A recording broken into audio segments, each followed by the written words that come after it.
You are listening to an After Dinner Conversation magazine podcast. After Dinner Conversation believes humanity is improved by ethics and morals grounded in philosophical truth, and that truth is discovered through intentional reflection and respectful debate.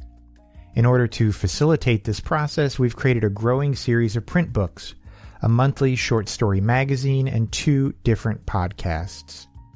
This podcast, Philosophy, Ethics, Short Story, Audiobooks, provides audiobook readings of stories that have appeared in our magazine.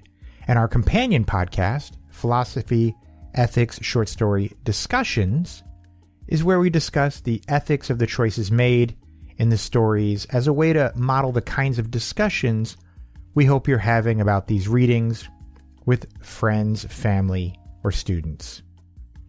I am Colby, your narrator once again, and the creator of After Dinner Conversation Publishing. Thank you for spending your time listening to our podcast and for reading the magazine. Thank you for supporting us through your magazine subscriptions and through patreon.com/After Dinner Conversation. And of course, if you enjoy this audiobook reading, please subscribe to our podcast, share it on social media, suggest it to your friends. By far, the number one way that we get new listeners to our podcast is through referrals from friends. Okay, this month's story, The Human Experience, was in our February 2021 magazine. So let's get started. The Human Experience by Jared Cappel.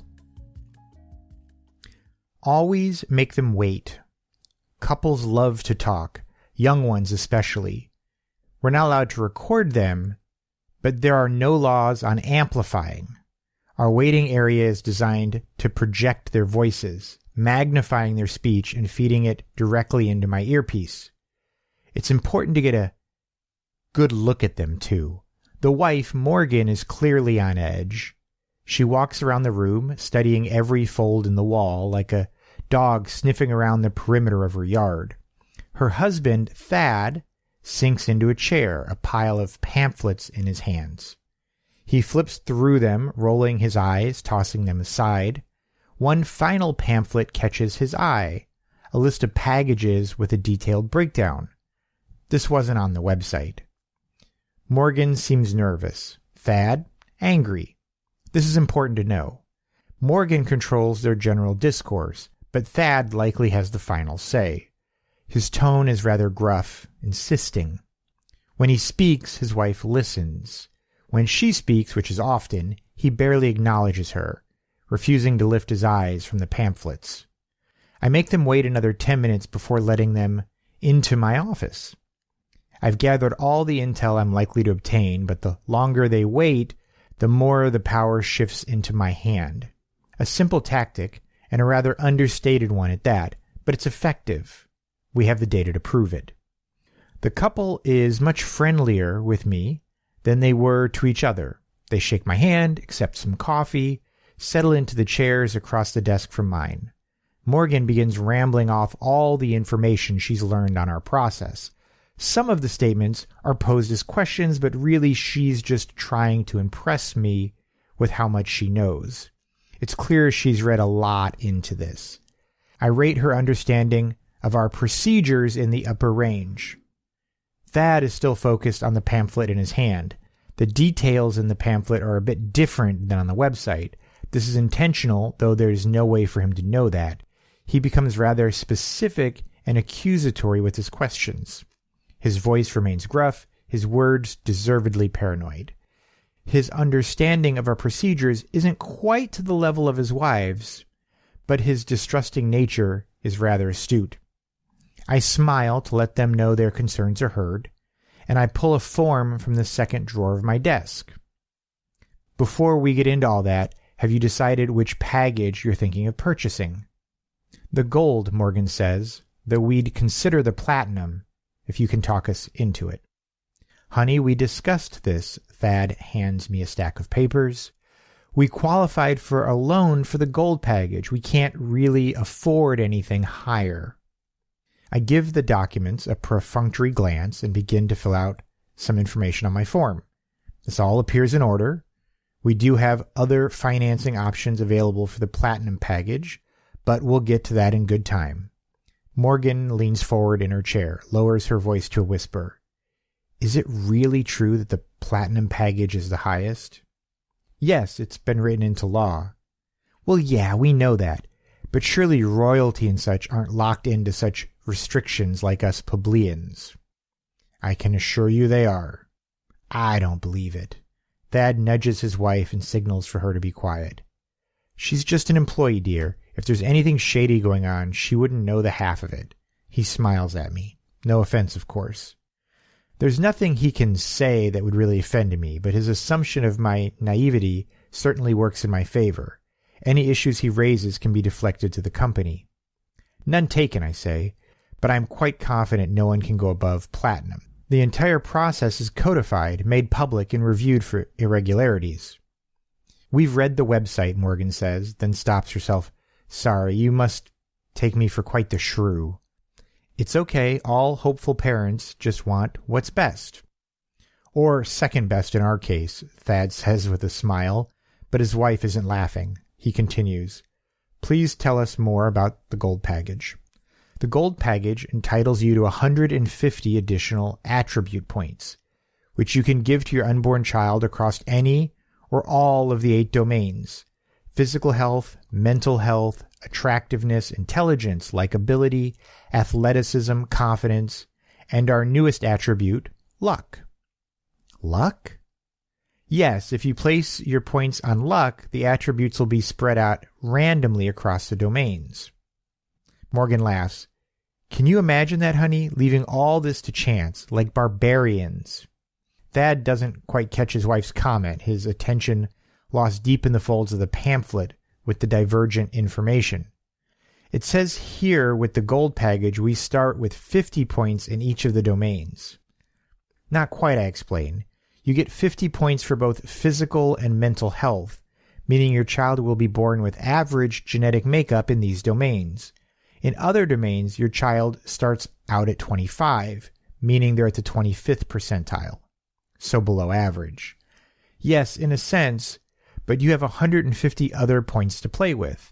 If you want to do things conservatively, you could spread the points evenly across the 6 lower domains, and your child's genes would be perfectly average. Average, Thad asks?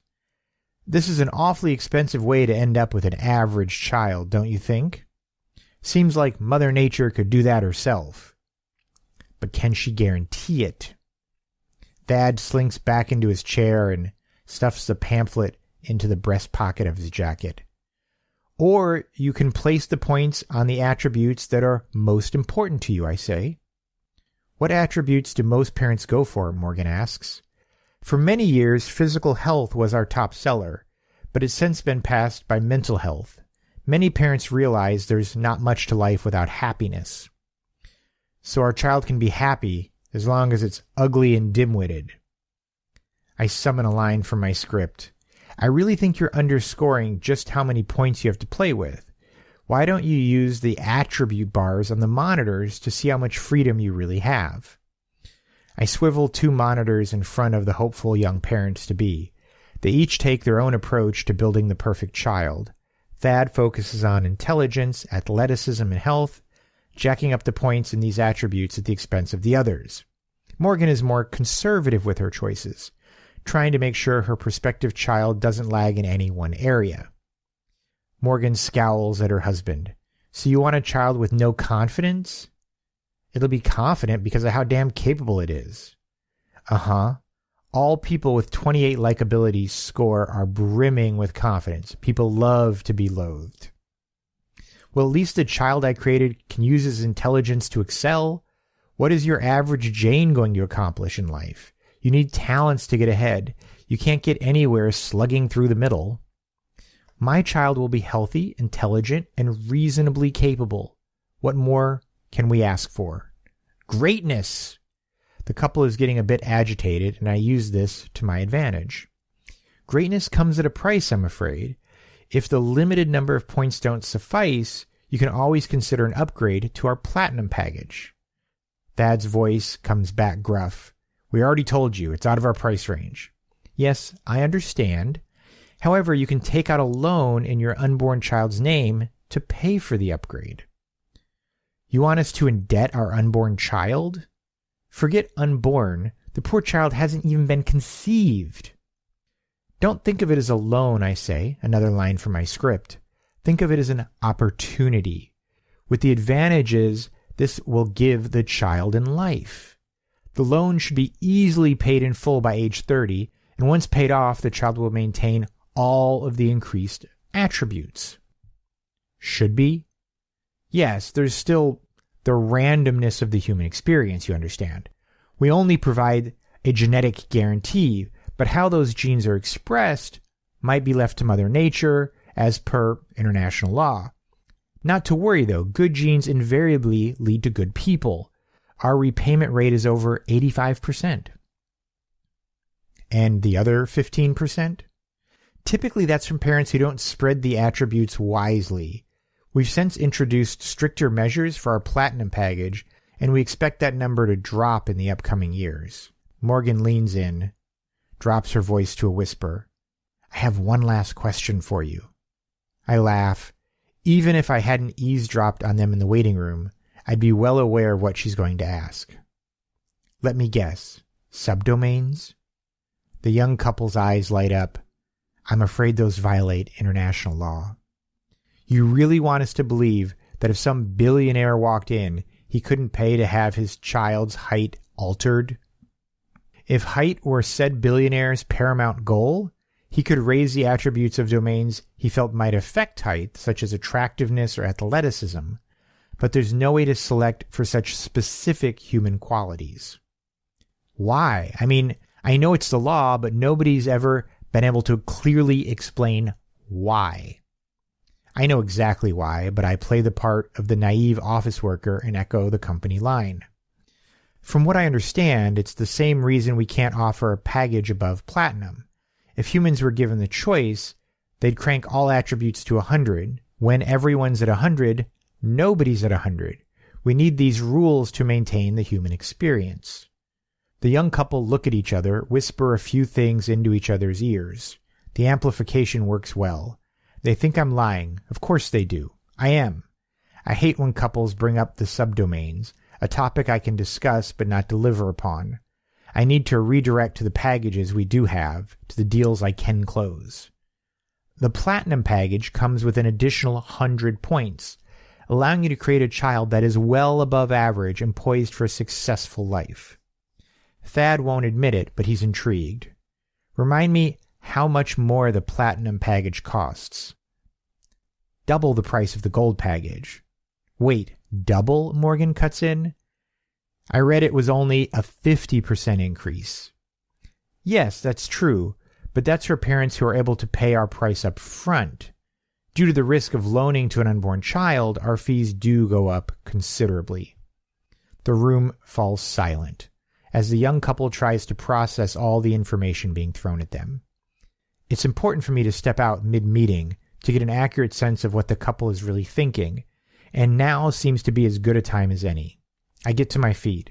I can tell I've given you a lot to discuss. I'm going to run to the bathroom and give you a chance to think more about this decision. If you need anything, just open the door and holler. I leave the room and peer through a strategically placed eye hole, which gives me a full view of my office. My earpiece continues to relay what is being said. Morgan turns to her husband. What do you think about all this? He motions for her to be quiet. He reaches into a briefcase and produces a small handheld device resembling a ray gun. This is certainly an interesting development. He walks briskly throughout the room, aiming the gun at different surfaces. He sweeps the room with expert precision. It's clear he's been trained well. What on earth are you doing? His wife asks. What is that?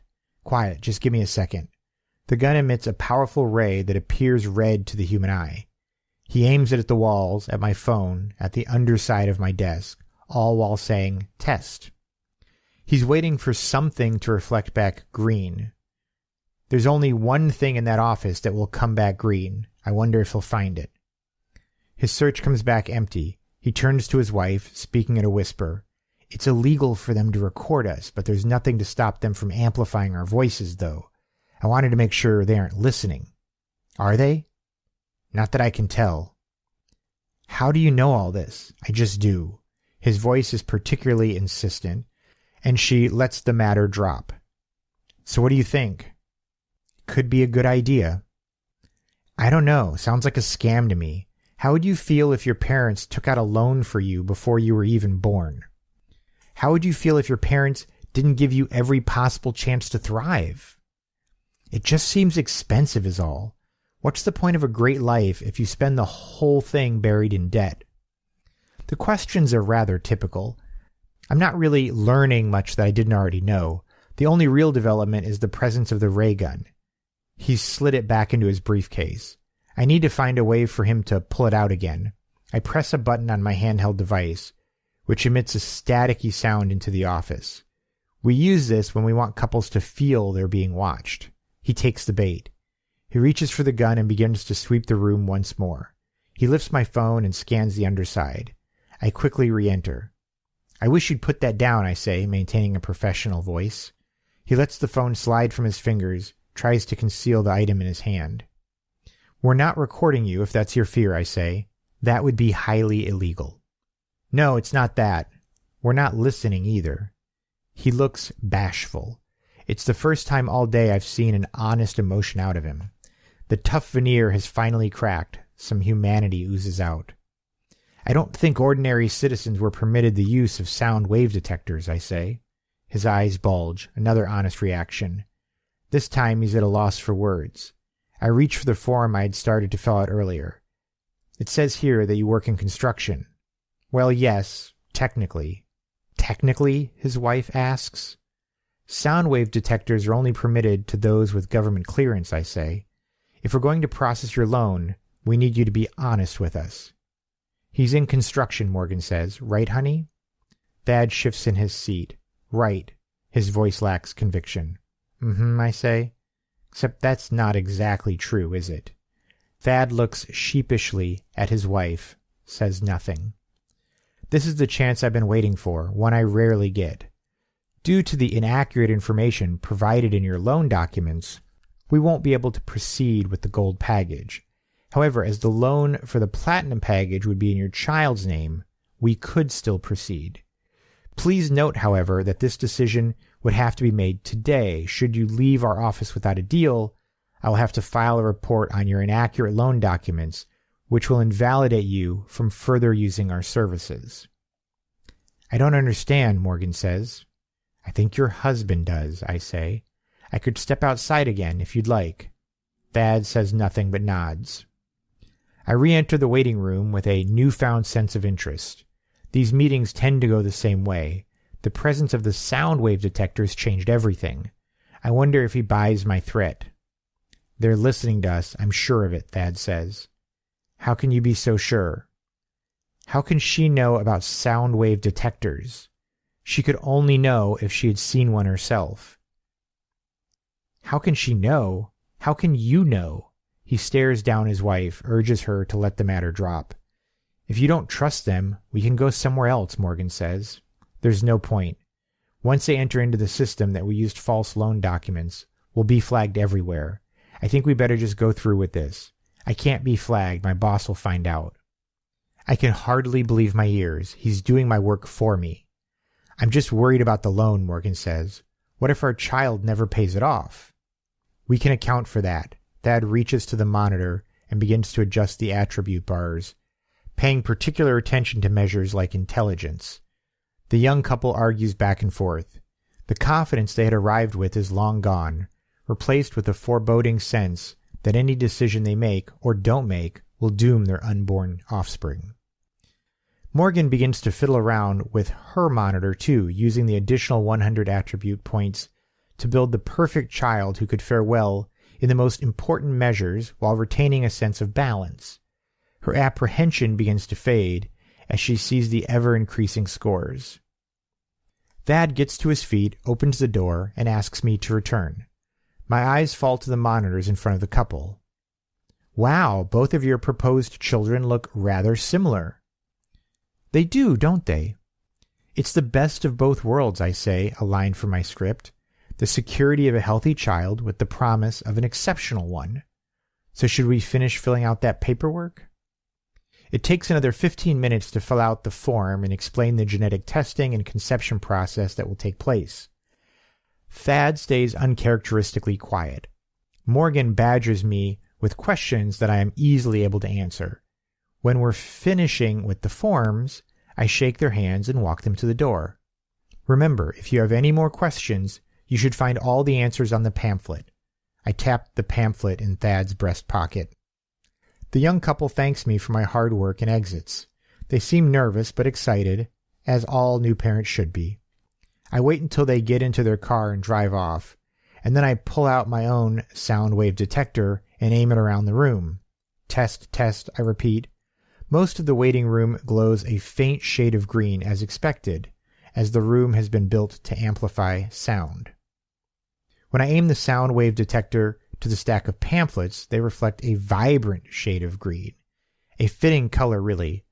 The color of money. The color of my money, now that I've sold another platinum package. The end.